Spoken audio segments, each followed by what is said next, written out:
Le corps d'un géant est retrouvé et devient une attraction touristique. Aujourd'hui, dans ce nouvel épisode de la face cachée d'Internet, je vais vous dévoiler la vérité sur une série dramatique nommée Love, Death and Robots. Elle se trouve sur Netflix, et t'inquiète pas, si tu l'as pas vue, je vais tout expliquer dans cette énorme vidéo. Parce que ce sujet est beaucoup trop passionnant, vraiment. Alors installe-toi, mets tes petits bonbons, tes popcorns, et sirote ton petit sirop. On est parti pour un nouvel épisode mystérieux de la face cachée d'Internet.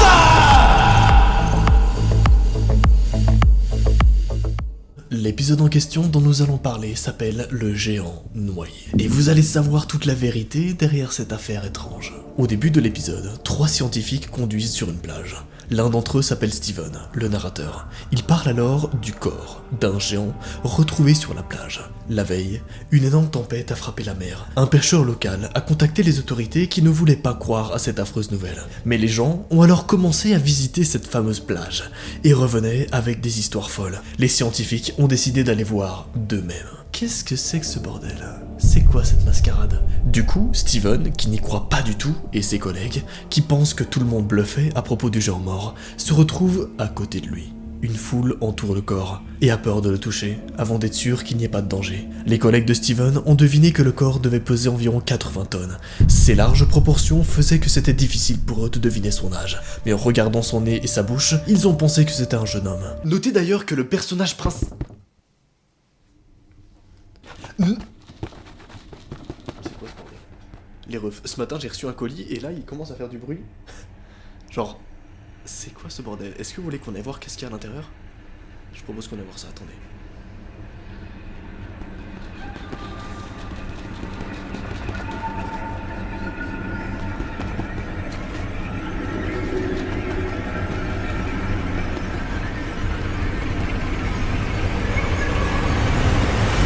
Salut Noah.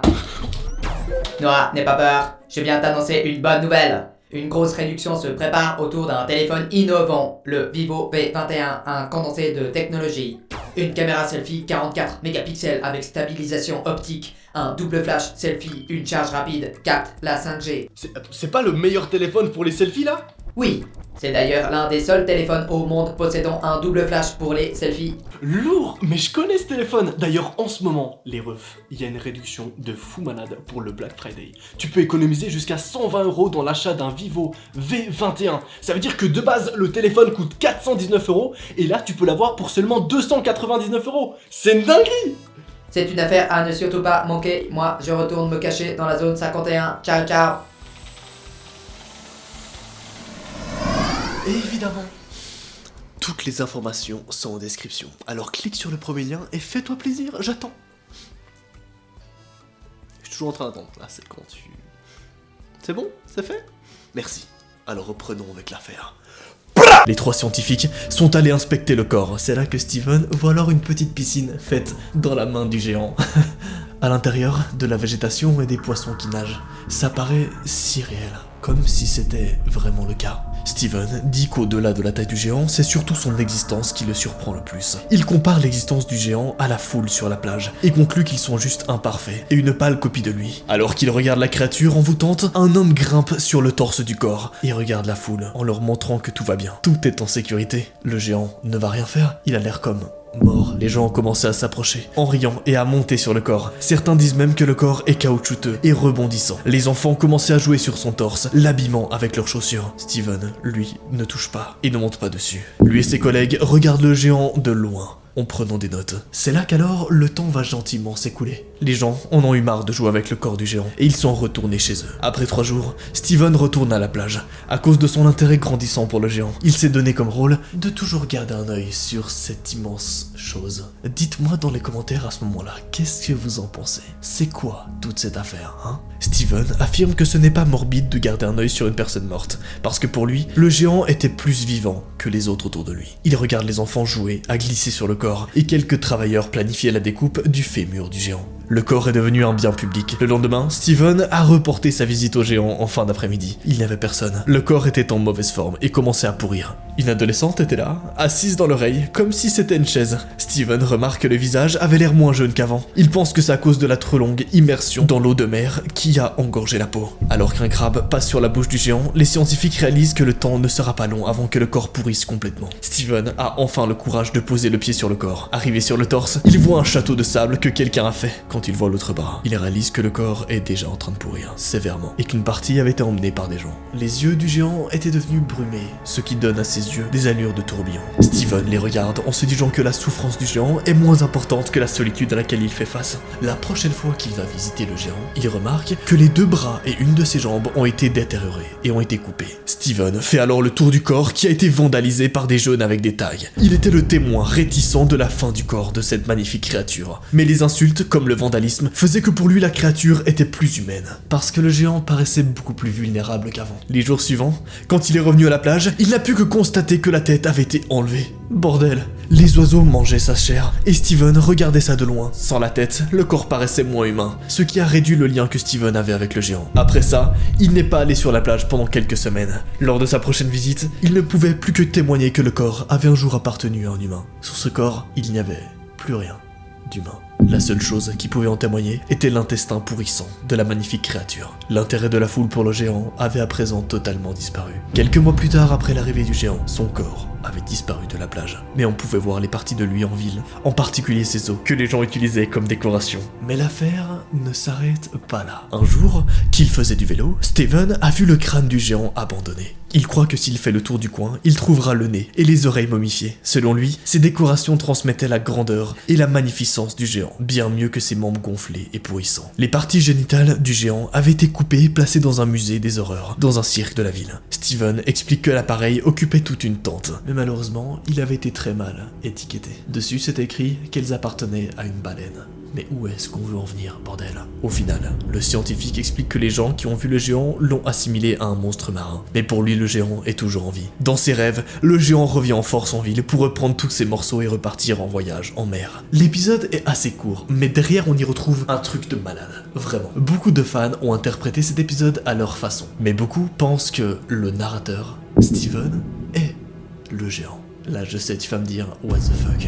Il ressent de la douleur et de la peine pour le géant alors que personne ne le peut. Du coup, ses fans ont pensé que le géant et lui sont une seule et même personne. Le géant cherche peut-être à communiquer au travers de Steven. De plus, la façon dont Steven décrit l'état du corps à chaque fois qu'il le voit, à chaque stade de la putréfaction, avec tous les détails, en se demandant si ce n'est pas lui qui passe par ces stades. Pour certains, il y a une autre théorie bien plus étrange derrière tout ça. Le pourrissement du corps peut aussi être vu comme une métaphore de certaines choses. Steven, le narrateur, suit la décomposition du corps de façon très proche. D'abord, il voit le processus qui est supposé arriver, que le corps se dégrade avec le temps. Ensuite, les gens ont commencé à amputer le corps et le traiter comme s'il leur appartenait, comme si c'était bien pratique. Et la façon dont les humains l'ont traité mal lui a montré à quel point la consommation et l'exploitation sont courants à ce jour. Au fur et à mesure de l'histoire, Steven commence à se demander ce que veut dire être humain. Et quand nous décidons que nous avons perdu cette humanité. Jusqu'à ce que le géant perde sa tête, Steven pensait à lui comme un humain, comme lui. En réalité, il pensait que le géant était plus humain que même certaines autres créatures autour de lui.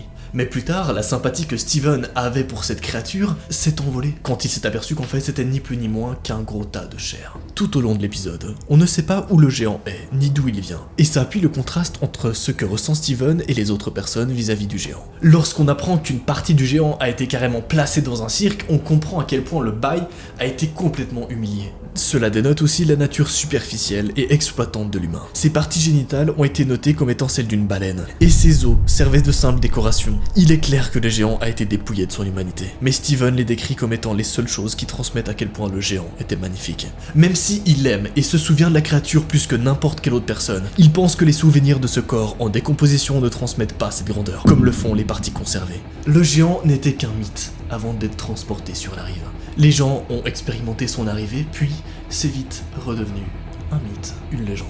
Nous, humains, comme le géant, nous disparaissons et nous redevenons éternellement des souvenirs. Mais peut-être que ces souvenirs vont disparaître aussi facilement que nous cessons d'exister. À 5 millions de vues, cet homme va mourir parce que... Mesdames et messieurs, bonsoir. Dans celui-ci, je vais vous dévoiler la vérité sur une série dramatique, basée sur des faits réels, nommée Clickbait, récemment sortie sur Netflix. Et t'inquiète pas, si tu l'as pas vu, je vais t'expliquer tout le mystère autour de cette série dans cette vidéo. Parce que oui, ce sujet est beaucoup trop passionnant, vraiment. Mais pour comprendre ce mystère réel, laissez-moi revenir aux sources. Au début de l'histoire, nous assistons à l'anniversaire d'Andrea Brewer. La famille s'est retrouvée pour cette occasion. Son fils Nick, sa fille Pia et la femme de Nick, Sophie, offrent un cadeau commun. Pia est déçue de voir que c'est une jardinière alors qu'il avait demandé à Sophie de prendre une machine à pain. Elle a fait des commentaires sarcastiques à Sophie à propos de ses idées tordues. Nick va alors s'énerver et lui demander de partir. Les fils de Nick et Sophie regardent alors les adultes se disputer avec horreur. Pia est totalement embarrassée. Elle part et va dans un club. Elle boit beaucoup et danse pour oublier la dispute qui a eu lieu. L'histoire avance alors un petit peu. Plus tard, elle est dans les toilettes du club. Elle envoie un texto à un mec qui s'appelle Woody. Ce mec-là, Woody, elle l'a rencontré sur un site de rencontre. Elle veut le voir, mais fait tomber son téléphone dans les toilettes.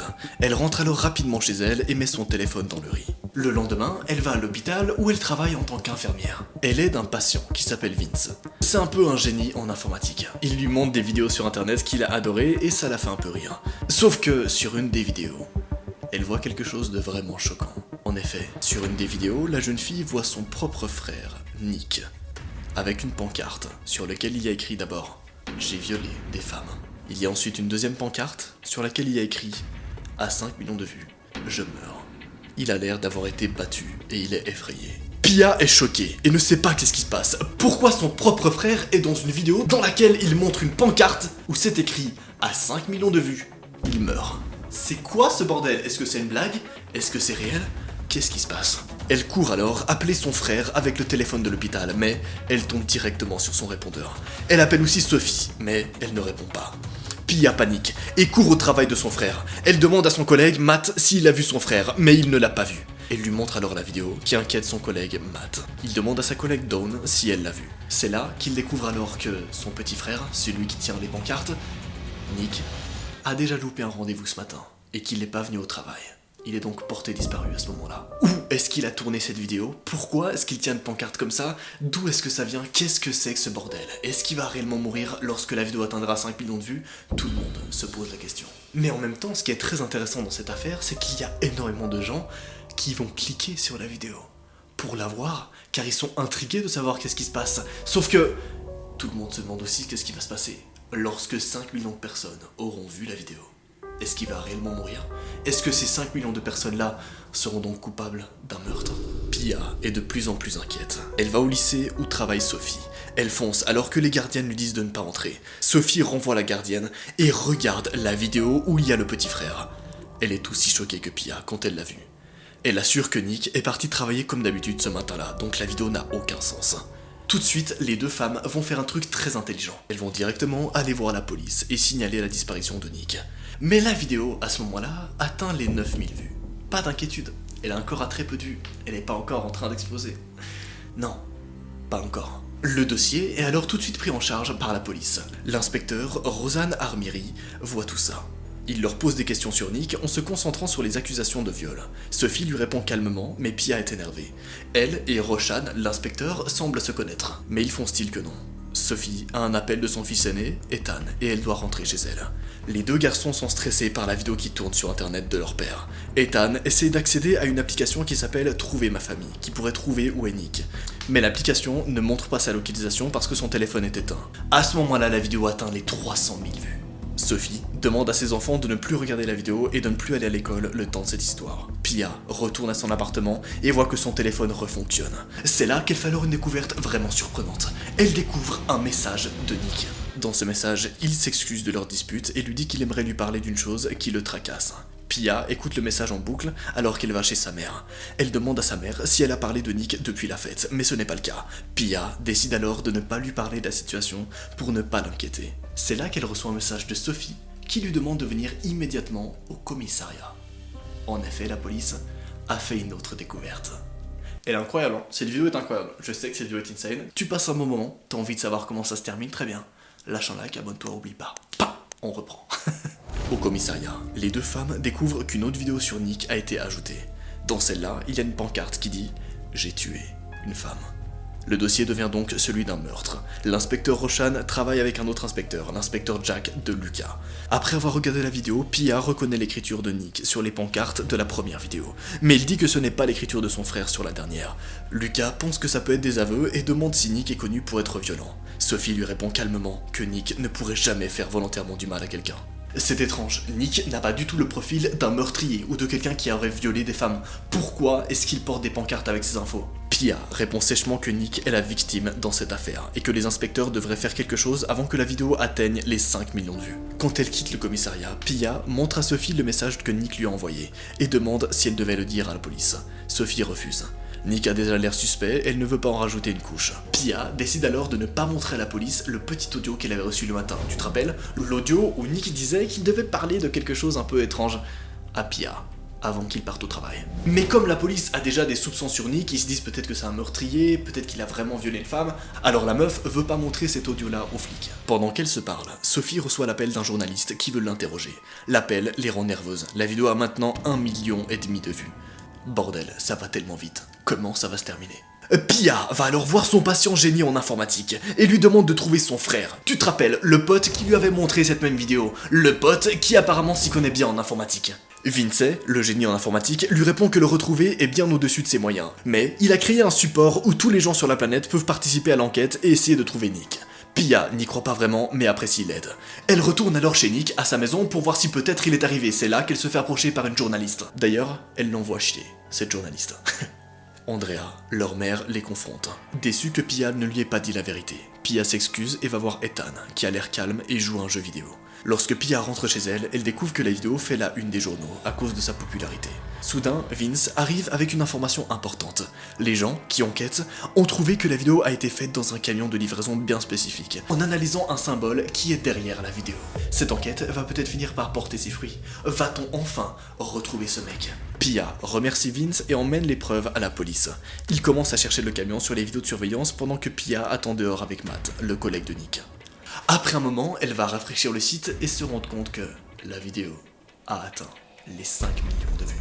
À ce moment-là, l'inspecteur Roshan et les policiers sortent en disant qu'ils ont trouvé le camion. Tout le monde fonce là où est le camion avec le SWAT. Mais lorsqu'ils arrivent sur place, le camion est vide. Ils fouillent les alentours, mais rien. Au final, la police conclut que Nick n'était plus dans le camion. De retour au commissariat, Lucas donne des ordres à tous les inspecteurs sauf Roshan, parce qu'il ne fait pas partie du département des meurtres, et ils n'ont plus besoin de ses services. Quand Roshan essaie de négocier, Lucas lui demande de ramener Sophie chez elle, quand ils auront fini de l'interroger. Bien sûr, à l'extérieur de chez elle, Sophie est assaillie par une horde de journalistes. Roshan l'escorte à l'intérieur et voit que la maison est fouillée pour trouver des preuves. Les policiers fouillent de partout pour trouver le moindre petit indice. Les enfants demandent à Sophie si leur père a été retrouvé. Sophie leur assure que « T'inquiète, il va être de retour » alors qu'elle n'en a aucune idée. À cet instant, Lucas arrive dans leur maison et saisit tous les téléphones portables pour extraire les données qui pourraient aider l'enquête. La famille est sceptique face à la procédure, se disant que traiter tout le monde comme des suspects est un peu étrange. Tout le monde donne son téléphone, sauf Pia, qui dit que son téléphone est chez elle parce qu'il est cassé. Pendant les recherches, Pia sort fumer. Roshan, l'inspecteur, la suit pour discuter. On apprend que les deux se connaissent et qu'ils se parlaient depuis un moment sur un site de rencontre. Cet inspecteur-là, c'est le fameux Woody. En fait, quand son téléphone est tombé dans les toilettes, Pia prévoyait de voir Roshan. Elle lui demande de la prévenir si quoi que ce soit arrive dans l'enquête. Roshan lui avoue qu'il a été mis de côté parce qu'il ne fait pas partie d'un bon département. Il suggère à Pia de demander au capitaine de le mettre sur l'enquête et Pia accepte. Plus tard, Roshan cherche seul des preuves dans la maison. Il surprend alors Ethan dans sa chambre avec une tablette. Ethan lui dit que c'est la vieille tablette de son père et que personne ne l'utilise. Roshan lui demande quand même pour voir s'il peut y trouver quelque chose d'important. Mais Ethan insiste pour la garder, pour suivre l'enquête. Il explique à Roshan que la vidéo est si populaire qu'une application GeoNicking a été créée pour retrouver son père. Sur l'application, les gens fouillent tous les recoins de la ville pour retrouver Nick. Les zones qui ont été fouillées sont marquées en rouge sur la carte. L'application pique l'intérêt de Roshan et il prend la tablette. Bordel, c'est une immense enquête qui commence à se mettre en place pour retrouver ce mec. Ce mec sur une vidéo qui explique qu'à 5 millions de vues, il va mourir. Mais qu'est-ce qui va lui arriver, bordel? pourquoi? Qui a fait ça? Qui a organisé tout ça et surtout où est-ce qu'il est actuellement? L'inspecteur retourne au commissariat et montre l'application au capitaine. Mais le capitaine est pas chaud du tout pour impliquer des civils dans les recherches. Il lui montre aussi des messages extraits du téléphone d'Ethan où il parle d'une grosse dispute entre ses parents. Lorsqu'il sort du bureau de la capitaine, l'inspecteur Lucas lui demande avec condescendance de rentrer chez lui. Mais Roshan se laisse pas faire. Ils seront alors sur un lieu non fouillé de l'application. Il tombe sur 2 adolescents qu'il renvoie chez eux. Sans aucun progrès, Roshan va à la mosquée voir ses parents. Ses parents l'ont vu au journal et savent qu'il est sur une grosse affaire. Ils sont très fiers de lui. Ils lui demandent quand il sera promu au département des crimes, mais il ignore la question. Le lendemain, Sophie fait une conférence de presse officielle pour les journalistes et demande aux ravisseurs de ne pas faire de mal à Nick. Pia demande à voir Roshan seul dans la voiture. Elle lui montre le message vocal que lui a laissé Nick avant sa disparition. Roshan est alors ennuyée qu'elle ne lui en ait pas parlé avant. Mais Pia se défend en lui disant qu'elle lui donne son téléphone maintenant. Roshan, l'inspecteur, va alors lui demander mais de quel problème est-ce que Nick voulait lui parler dans cet audio? Mais Pia ne sait toujours pas qu'est-ce qu'il voulait lui dire à ce moment-là. Roshan, l'inspecteur, va ensuite voir la capitaine pour lui parler des nouvelles informations. Elle lui parle aussi de sa relation avec Pia avant la disparition de Nick. Il retourne à son bureau mais trouve des photos de lui qui viennent du site de rencontre où il a rencontré Pia. Les photos sont accrochées partout. Lucas se moque de lui. Énervé, Roshan l'accuse de le discriminer à cause de sa religion. Mais Lucas lui dit qu'il est un mauvais coéquipier et qu'il utilise cette affaire pour avoir sa promotion. Le lendemain, le vélo de Nick est retrouvé dans une ruelle isolée. La police y va et fouille la scène. Il retrouve une seringue vide pas très loin. Il conclut que la seringue a été utilisée pour kidnapper Nick. Très intéressant, c'est à ce moment-là qu'on découvre donc un vélo isolé avec une seringue. On comprend donc que quelqu'un est arrivé, a piqué Nick pour l'endormir et l'a kidnappé.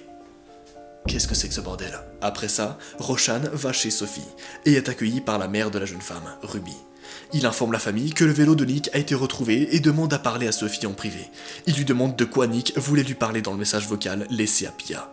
Sophie lui dit que Nick et Pia s'étaient disputés la veille et qu'il voulait sans doute lui parler de ça. Il lui demande si elle et Nick avaient des problèmes conjugaux avant sa disparition. Sophie affirme que leur mariage n'a rien à voir avec sa disparition. Roshan est suspicieux et lui demande directement s'il sait où est son mari. Elle regarde l'inspecteur, perplexe, et lui demande de sortir de chez elle. L'inspecteur va cependant continuer son enquête. Il veut à tout prix retrouver Nick. Il va alors voir Pia et la trouve sur l'application pour retrouver Nick.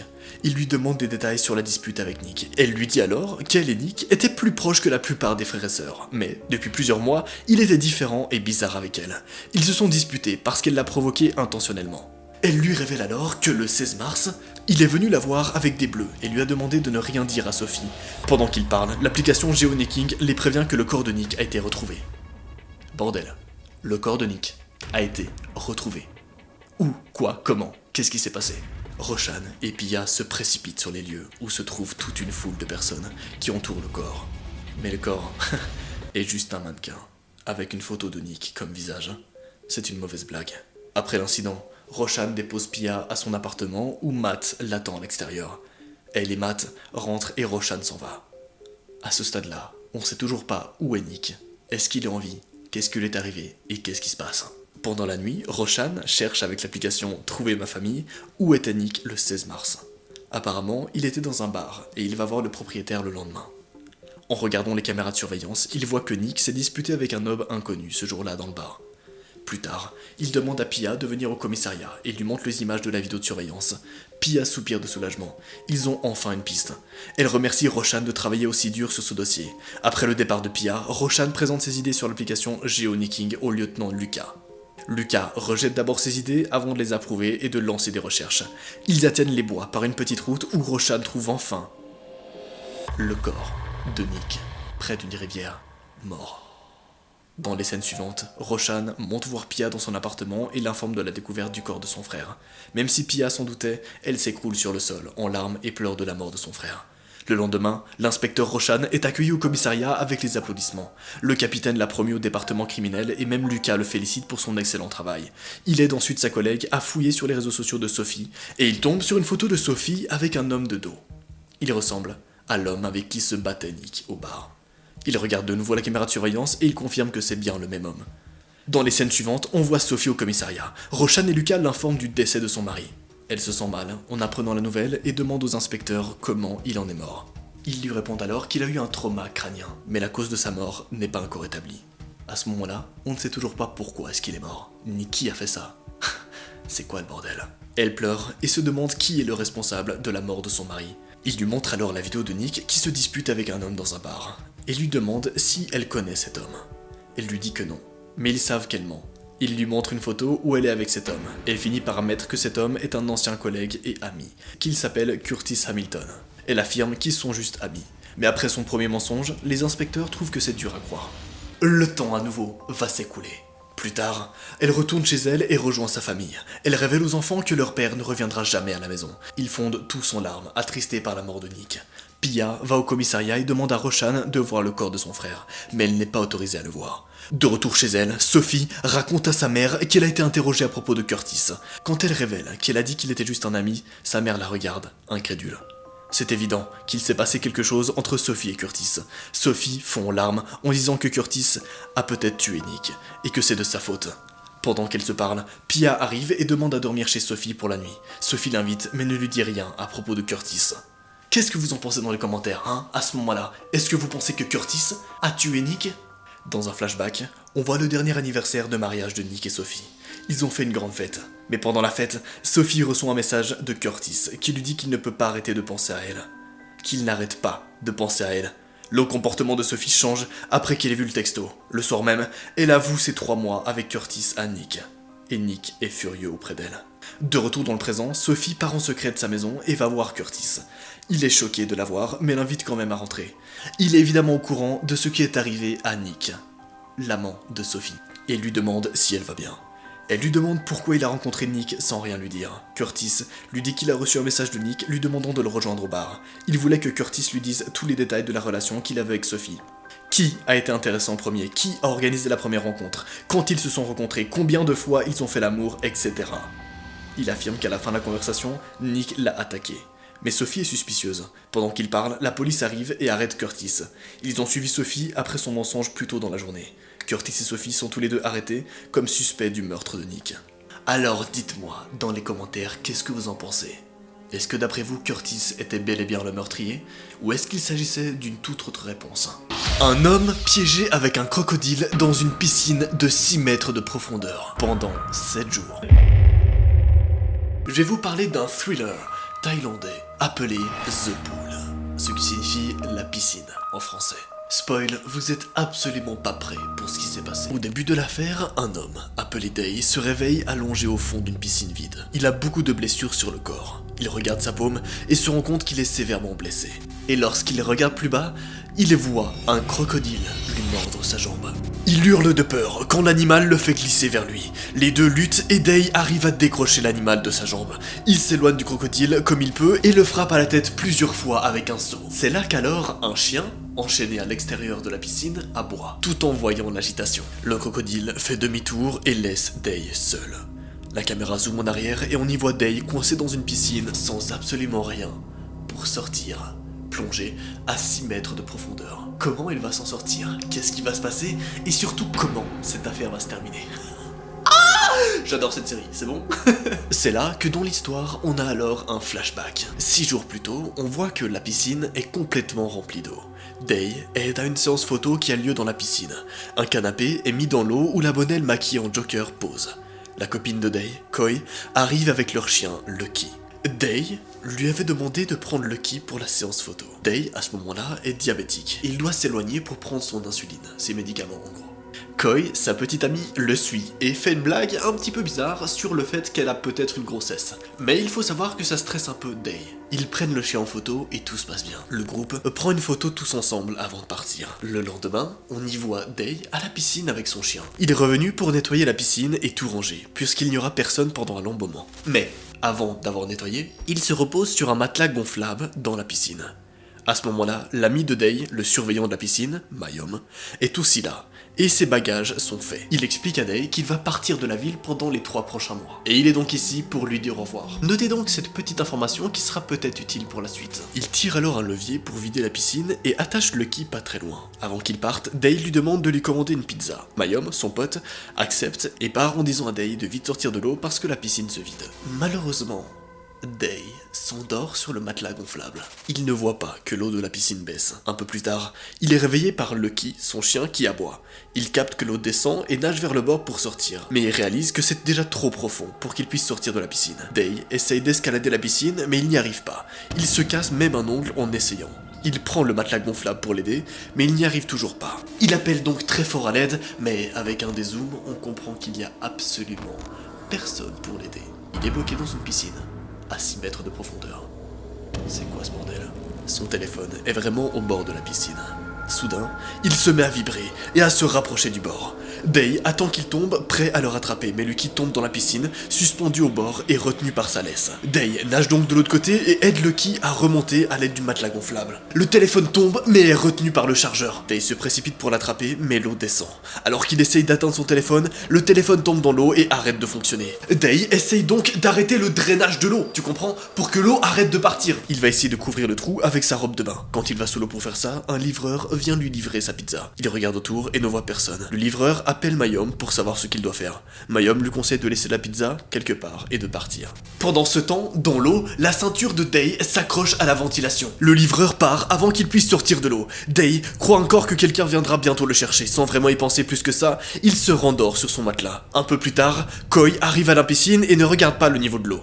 Elle monte sur le plongeoir et s'apprête à sauter quand Day se réveille et lui dit d'arrêter. Elle glisse et se cogne la tête contre le plongeoir en béton avant de tomber dans la piscine. Quand Day la récupère, elle est inconsciente. Il la couche sur le matelas gonflable et utilise sa robe de bain pour arrêter le sang qui coule de sa tête. Il fait nuit, et le niveau de l'eau est dangereusement bas. À ce moment-là, toujours personne est venu leur donner de l'aide, bordel. Dites-moi dans les commentaires comment vous pensez que ça va se finir. Comment plus tard, il s'est retrouvé seul, à 6 mètres de profondeur, avec un crocodile. Bordel. Day essaye d'inspecter les blessures de sa copine Koi et voit un morceau de la peau de la jeune femme sur sa main. À ce moment-là, Lucky commence à aboyer très bruyamment. C'est là qu'un crocodile sort de la salle de manutention et se dirige vers le chien. Day voit la créature et demande à Lucky de ne plus aboyer. Avant que le crocodile puisse atteindre le chien, il glisse puis tombe dans la piscine. Maintenant, Day est dans une piscine avec un crocodile et sa petite amie blessée. La nuit passe et le lendemain matin, la piscine est complètement vide. Koi ne s'est toujours pas réveillé. Le crocodile dort de l'autre côté de la piscine, la gueule ouverte. Day voit soudain un test de grossesse positif dans la poche de Koi et imagine qu'elle est enceinte. Surpris, il dit au corps inconscient de Koi que tout va bien se passer. Il inspecte ses blessures et voit que ça saigne toujours. Il approche ensuite du crocodile endormi qui a un rouleau de scotch dans la bouche. Mayom avait jeté le rouleau à Day avant de partir. Day va alors essayer d'enlever le rouleau de scotch pour l'amener vers sa petite amie, mais le crocodile se réveille. Le crocodile va alors grogner sur Day, mais il revient vers Koi à temps. Il utilise du scotch et un morceau de tissu pour couvrir les blessures de sa petite amie et faire qu'elle arrête de saigner. Il a récupéré un seau d'eau de la piscine pour qu'il puisse boire. Day prévoit d'ouvrir la ventilation pour y rentrer et sortir par là. Il enlève la grille et va chercher Koi. Mais avant qu'il ne puisse revenir, le crocodile entre dans le fucking tunnel, les gars. Day attend un long moment qu'il revienne, mais il ne revient pas. Alors il prend le risque d'y aller quand même. Il rampe dans le tunnel et trouve une sortie fermée vers l'extérieur. Et quelques secondes plus tard, le crocodile sort du tunnel et se dirige vers Koi. Heureusement, Day revient et tire la créature par la queue. Le crocodile ne l'attaque pas. Koi se réveille enfin et appelle d'elle. Elle lui annonce sa grossesse et il reste près d'elle. La nuit tombe à nouveau. Mais rappelez-vous, à la fin, il reste que le mec et le crocodile. Qu'est-ce qui va se passer avec sa copine? Et surtout, qu'est-ce qui va se passer avec le mec? Koi se repose sur le canapé, utilisé pour la séance photo. Day voit Lucky manger la pizza à l'extérieur. Le chien pousse la boîte de la pizza dans la piscine. Day et Koi mangent pour la première fois en 3 jours. Le 4e jour, ils n'ont plus de quoi boire. Day tombe dans les pommes et reste comme ça toute la journée. Il se réveille la nuit, Koi la regarde. Day lui demande si le crocodile lui a donné du fil à retordre. Koi lui répond que le crocodile est une femelle et qu'elle a pondu des œufs dans la journée. C'est là qu'il commence alors à pleuvoir, ce qui donne au couple l'opportunité d'avoir de l'eau. Le lendemain, le crocodile se dirige vers Day qui dort. Mais il tombe dans le tunnel avant de l'atteindre. Day pousse la créature à l'intérieur et ferme le tunnel. Ils font un feu avec de l'herbe sèche et les lunettes de Day. Puis, ils vont bouillir les œufs du crocodile et les mangent. Le soir venu, ils essaient d'attendre le haut grâce au canapé, mais ils n'y arrivent pas. Ils s'assoient tous les deux et parlent de différentes choses. À ce moment-là, il y a un vrai problème. Ça fait déjà 4 jours qu'ils sont dans la piscine, et ils savent qu'ils pourront certainement pas survivre un 5e jour. Le manque d'eau, le manque de nourriture et le manque de force va certainement les tuer. Le jour suivant, ils ouvrent le tunnel et le crocodile revient dans la piscine. Koi se dépêche d'y aller pendant que le crocodile va voir ses œufs. Mais en voyant qu'ils ont été volés et mangés, il attaque Day. qui va dans le tunnel et referme avant que la bête ne puisse l'attraper. Day n'a pas eu sa dose d'insuline pendant quelques jours. Rappelez-vous, Day a une maladie, c'est pour ça qu'au début, il a pris des médicaments. Voici un flashback. Day, à ce moment-là, est diabétique. Il doit s'éloigner pour prendre son insuline, ses médicaments en gros. Il voit une seringue d'insuline sur une table juste à côté du tunnel. Day essaie d'utiliser du fil pour rapprocher la seringue, mais elle tombe et se casse. Le couple pleure car ils ne savent plus quoi faire. Day remarque sa boîte d'insuline sur le sol. Avant qu'il parte, Mayum l'a accidentellement fait tomber dans le tunnel. Day peut s'injecter son insuline. Bordel, enfin. Vont-ils survivre? Plus tard, les deux remarquent un parachute au-dessus de la piscine. Day demande à Koi d'utiliser un bidon pour bloquer l'entrée pendant qu'il l'appelle à l'aide. Mais en ramenant dans la piscine, il se rend compte que ce n'est qu'un jouet. Il crie à l'aide dans l'espoir que quelqu'un l'entende. C'est là qu'un vent fort fait tomber du linge étendu et son fil dans la piscine. Day va alors essayer de l'utiliser pour escalader. Il est heureux car ça soutient son poids, bordel. Il se blesse aux mains, mais il n'arrête pas de monter. Sauf que au moment où il va atteindre le haut de la piscine, le câble lâche. Et il retombe dans la piscine, inconsciemment. Bordel, comment ça va se terminer? Il se réveille au jour 6 et voit sa main blessée, tout comme la première scène du film. Le crocodile attrape Day par la jambe. Il arrive à se dégager et rampe jusqu'au canapé, mais il est blessé à la jambe. Alors il se repose avant de retourner auprès de Koi, sa copine. Pendant la nuit, il commence à pleuvoir. Puisque le tunnel est bloqué, l'endroit où est Koi commence à être inondé. Elle frappe le bidon pour que Day revienne. Day l'entend et rentre dans le tunnel. Cette fois, il décide d'aller à l'autre bout du tunnel et trouve une grille à ouvrir. Il s'arrange pour l'ouvrir et arrive à sortir. Malheureusement, il se retrouve dans la piscine vide, à côté de celle où il était. Elle est aussi profonde que l'autre et il n'y a absolument rien pour y sortir. Le temps va encore avancer jusqu'à ce qu'on arrive au 7e jour. J'adore cette affaire. Est-ce que vous la kiffez ou pas, les gars? Deux hommes viennent pour chercher leur parachute télécommandé, mais Day et Koi sont hors de vue. Ils entrent dans la piscine grâce à une échelle et récupèrent leur jouet. Le crocodile est caché sous le canapé donc il ne le voit pas. Day entend les hommes parler et appelle à l'aide, mais quand il rejoint le haut, ils sont déjà partis. Mais l'échelle est toujours là. Il recommence à pleuvoir. Il boite jusqu'à l'échelle, mais avant qu'il l'atteigne, il est attaqué par le crocodile. L'endroit où est Koi est presque totalement inondé. Le crocodile veut tuer Day. Soudain, Koi sort de l'eau et commence à siffler. En voyant Koi, sa petite amie en vie, Day a une nouvelle force de vivre. Il va alors frapper le crocodile pile au bon moment et va vers l'échelle, mais le bidon auquel elle était attachée roule et enlève l'échelle. Le dernier espoir de Day s'envole sous ses yeux. À ce moment-là, les sifflements de Koi attirent Lucky. Day avertit Lucky de ne pas sauter, mais ses efforts sont vains. Le chien saute, mais il est encore attaché. Il se retrouve pendu au bord de la piscine et meurt en suffoquant. Day perd son sang-froid et finit par tuer le crocodile. Day est dévasté, mais il doit encore sauver Koi. Il rassemble tout son courage et utilise le corps mort de Lucky et sa chaîne pour remonter. Day est enfin dehors après 7 jours de lutte. Il court vers le tunnel où est Koi et se rend compte qu'il est complètement rempli d'eau. Il utilise une barre pour l'ouvrir, mais il tombe à nouveau dans la même piscine. Heureusement, il arrive à s'accrocher au bord et à remonter grâce à sa volonté.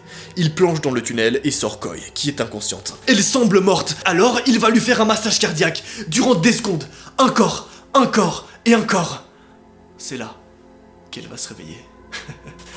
Le couple est heureux, enfin sorti de cette piscine. Mesdames et messieurs, c'est la fin de ce nouvel épisode. Abonne-toi, car semaine prochaine, même heure, je sors un nouvel épisode dans le même style. Vous allez adorer. C'était Noah, ce fut un plaisir. Allez, salut!